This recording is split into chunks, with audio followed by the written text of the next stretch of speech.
Most people think of INFJs as gentle, calm, and endlessly compassionate. But what if I told you that beneath that quiet surface lies a hidden rage that very few ever see? And when it does surface, it changes everything. This isn't the kind of rage that screams and throws things. It's quieter, darker, and far more unsettling.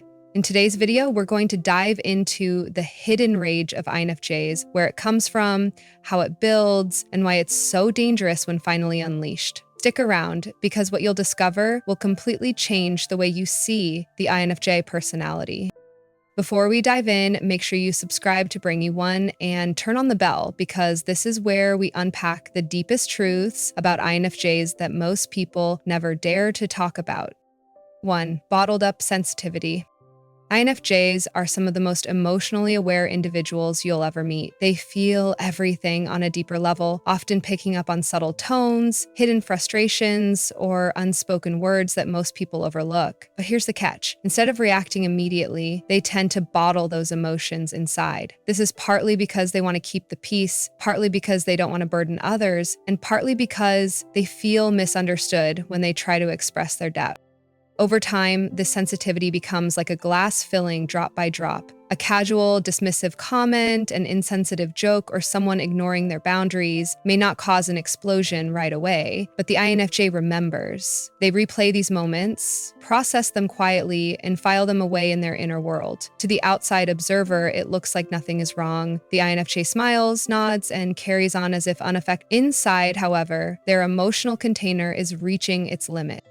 The danger of bottled up sensitivity is that it often catches others by surprise. People assume the INFJ will always stay calm and forgiving, but that's because they only see the surface. What they don't realize is that every ignored boundary, every broken trust, and every dismissive behavior is stacking up. And when the container finally overflows, the release is not a gentle correction, it's a controlled but intense wave of anger that leaves others shocked. This is why INFJ's hidden rage feels so unsettling. It doesn't come out in daily irritations or petty arguments. It comes out after months or even years of silence. And when it does, it's a sign that the INFJ has reached a point of no return. Their bottled up sensitivity transforms into clarity. Clarity that they can no longer tolerate the situation, and clarity that something must change even if it means walking away completely. 2. Silent resentment that builds over time. If there's one thing most people don't realize about INFJs, it's how long they can hold on to resentment without ever saying a word. Unlike more outspoken personalities who lash out the moment they're offended, INFJs often choose silence, not because they don't feel the hurt, but because they feel it too deeply and prefer to avoid unnecessary conflict. At first, this silence can look like patience, understanding, or even forgiveness. The INFJ may smile, nod, or quietly move past a hurtful comment, a dismissive action, or a broken promise. To the person on the other side, it seems like nothing is wrong. But inside the INFJ, something is shifting. They're taking note. They're stacking each betrayal, each disappointment, like bricks in a wall. They're quietly building between themselves and the other person. This is where the danger lies. INFJs don't forget. Even when they don't say anything, they're constantly analyzing, replaying, and connecting dots. A small lie here, a selfish act there, an ignored boundary elsewhere. These things don't vanish. They sink deep into the INFJ's emotional memory. And while the INFJ may not call them out right away, the resentment grows silently beneath the surface. What makes this resentment so powerful is how invisible it is until it's too late. Friends, partners, or colleagues might go on believing everything is fine because the INFJ hasn't exploded or confronted them. But behind the quiet exterior, the INFJ is slowly detaching. They're rehearsing in their minds what life would look like without this person. They're preparing emotionally for the moment they walk away. When the INFJ finally acts on that resentment, it often feels sudden and shocking to others. One day, everything looks normal. The next, the INFJ is gone, emotionally or physically, without much explanation. That's because the real break didn't happen overnight. It happened gradually, in silence, through years of unspoken disappointments and stored emotion. Silent resentment is one of the most underestimated aspects of an INFJ's dark side. It doesn't scream, it doesn't fight, and it doesn't beg. It simply waits. And when the INFJ has had enough, the relationship is already over in their mind. 3. The trigger betrayal of trust. For INFJs, trust isn't just a casual agreement, it's the very foundation of how they connect to the world. Unlike many personality types who can keep relationships lighter or more surface level, INFJs dive deep. They give parts of themselves that they rarely show anyone, offering vulnerability, empathy, and loyalty as acts of faith. But this depth of connection also makes them extremely sensitive to betrayal. When trust is broken, it doesn't just hurt them, it shakes the very core of their identity and worldview. Betrayal for an INFJ can come in many forms. It might be a friend sharing a secret they swore to protect, a partner lying about something that mattered, or a colleague using their kindness for personal gain. While to others these acts might feel disappointing but manageable, INFJs experience them as devastating breaches because when they trust, they don't hold back halfway. They give fully, believing in the integrity of the bond. And when that belief is shattered, it feels like the ground has been ripped from under them.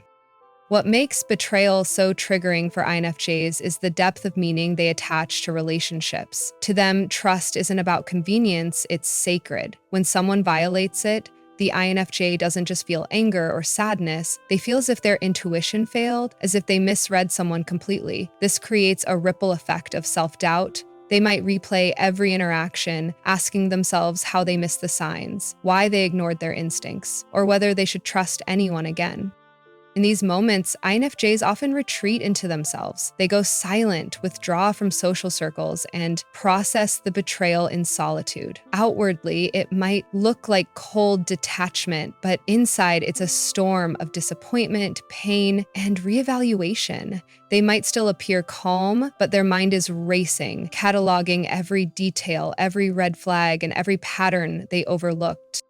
The most striking part, betrayal often marks a turning point. Once an INFJ feels their trust has been broken, there is rarely a way back. Forgiveness may come eventually, but the relationship will never return to what it was. The wall that rises afterward is nearly impenetrable, and for those who've betrayed them, the punishment isn't loud confrontation or dramatic anger, it's the quiet, permanent loss of access to the INFJ's inner world.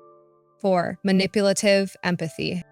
One of the lesser discussed shadows of the INFJ personality lies in their ability to use empathy as both a gift and a weapon. At their best, INFJs read emotions with extraordinary depth, offering comfort, guidance, and healing in ways that few people can. But when pushed into darker corners of their psyche, often through betrayal, exhaustion, or resentment, this same empathy can take a manipulative turn.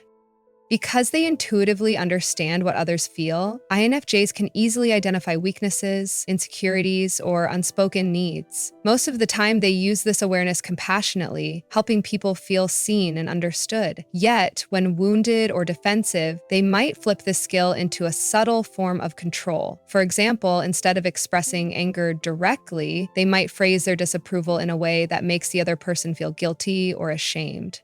They may even deliberately highlight someone's emotional blind spots to steer them toward a particular outcome. This manipulation isn't usually loud or obvious. It's quiet, precise, and deeply unsettling because it strikes at the emotional core. An INFJ knows exactly which words, silences, or gestures will create discomfort or self-doubt in others. To outsiders, it may seem like harmless persuasion or just being honest, but those on the receiving end often feel as if they've been emotionally cornered without realizing how it happened. What makes this dark side so complex is that many INFJs justify it to themselves as teaching a lesson or helping someone see the truth. In their mind, they aren't manipulating, they're simply guiding someone towards self-awareness. But underneath, there can be frustration, suppressed anger, or even a desire to reclaim power after feeling hurt. The line between genuine empathy and manipulative empathy becomes blurred. This dark trait often emerges in close relationships where trust is already frayed. A partner may suddenly feel guilty for things they didn't do, question their own intentions, or feel trapped in a cycle of pleasing the INFJ to restore harmony. Over time, this dynamic can quietly erode trust and leave the other person feeling manipulated, even if that was never the INFJ's conscious intention. Ultimately, manipulative empathy is a double-edged sword. It reveals the immense power INFJs hold over emotions, but also the danger of using that power without accountability. When unchecked, it can push people away rather than heal them, reinforcing the very isolation INFJs often struggle with. 5. Cold detachment when trust is broken.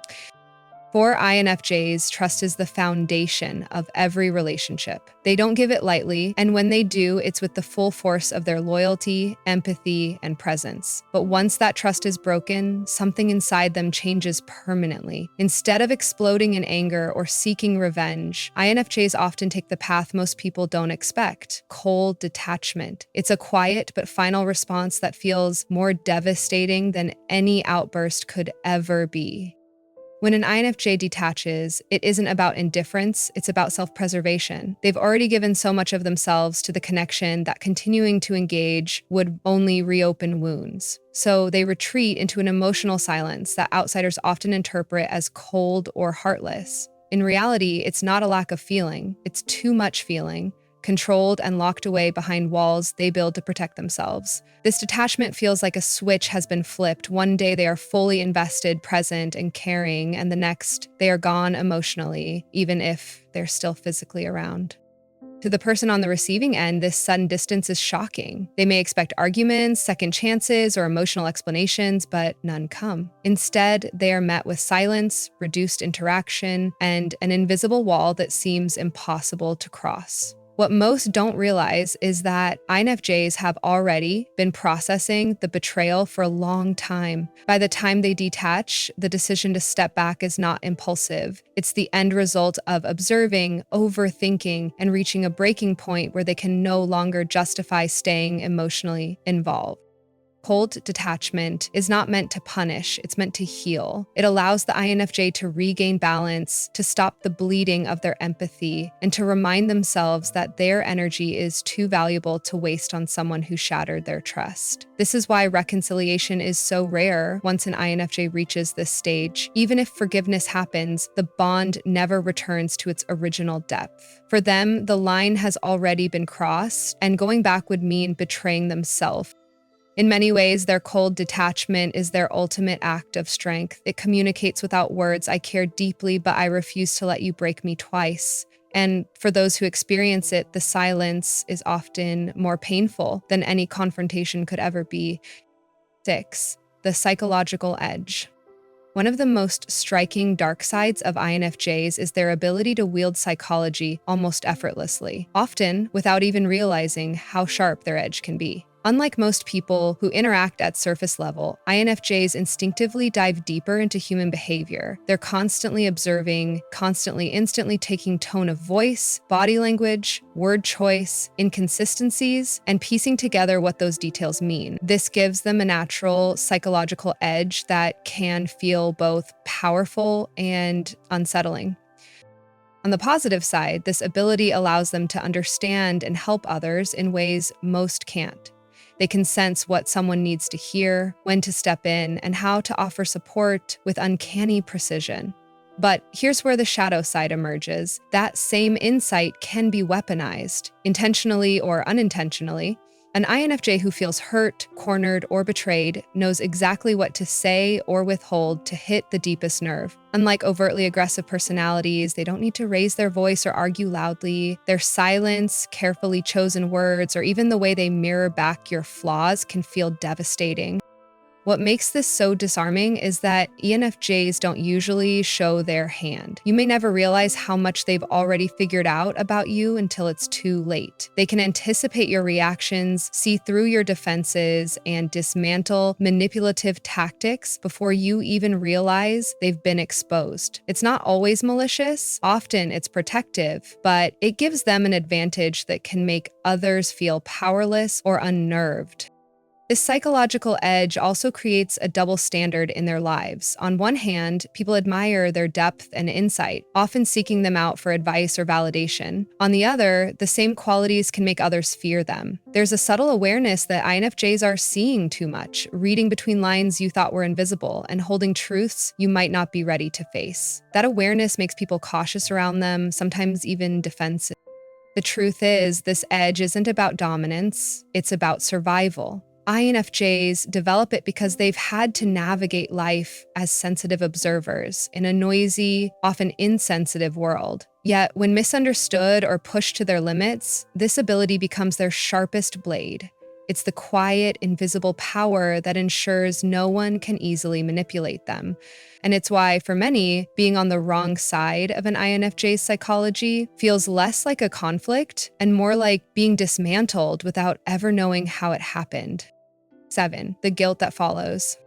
For all their intensity and quiet power, INFJs carry one shadow trait that cuts them deeper than almost anything else: guilt. After moments of rage, cold detachment, or psychological precision that leaves others shaken, an INFJ often finds themselves haunted by the aftermath. Even when their reaction was justified, even when they were pushed beyond their limits, they replay the event in their mind, wondering if they went too far.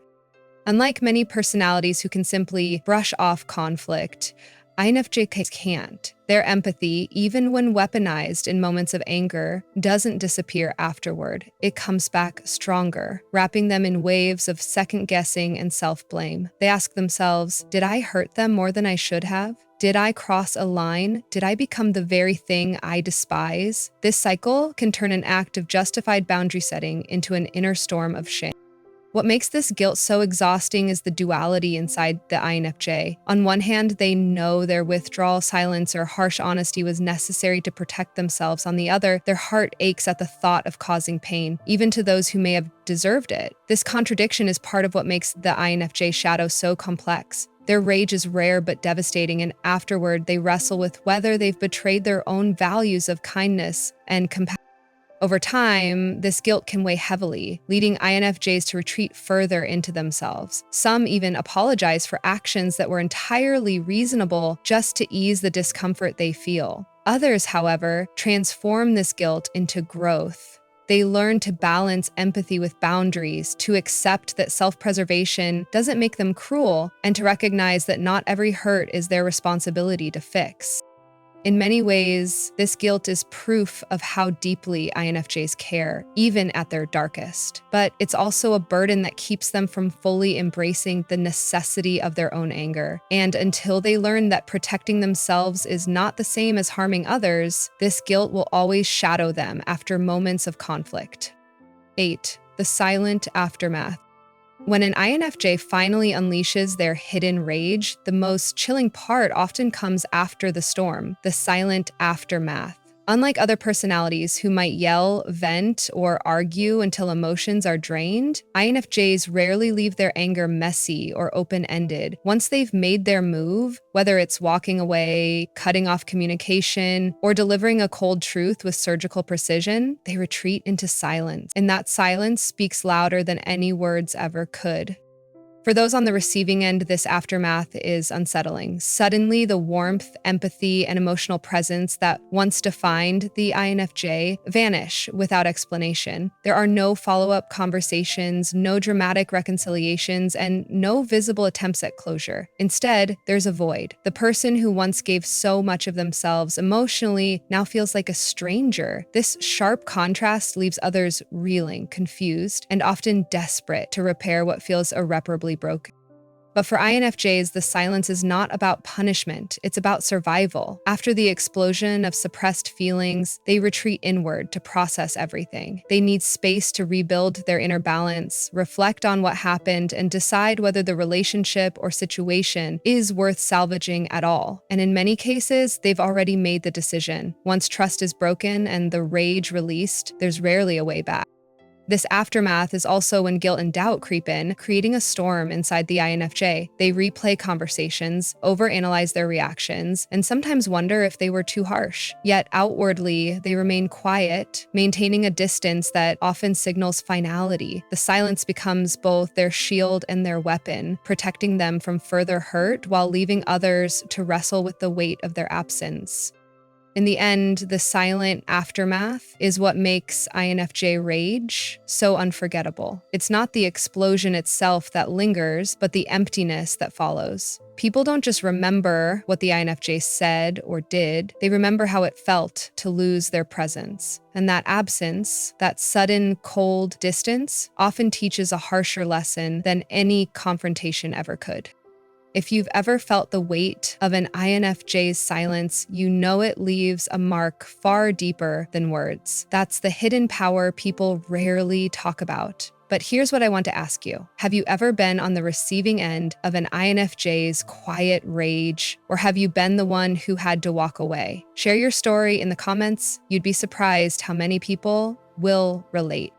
And if this resonated with you, don't disappear just yet. Hit that subscribe button and stay with me here, because we're only scratching the surface of the psychology that makes INFJs so powerful, so misunderstood, and yes, sometimes so feared.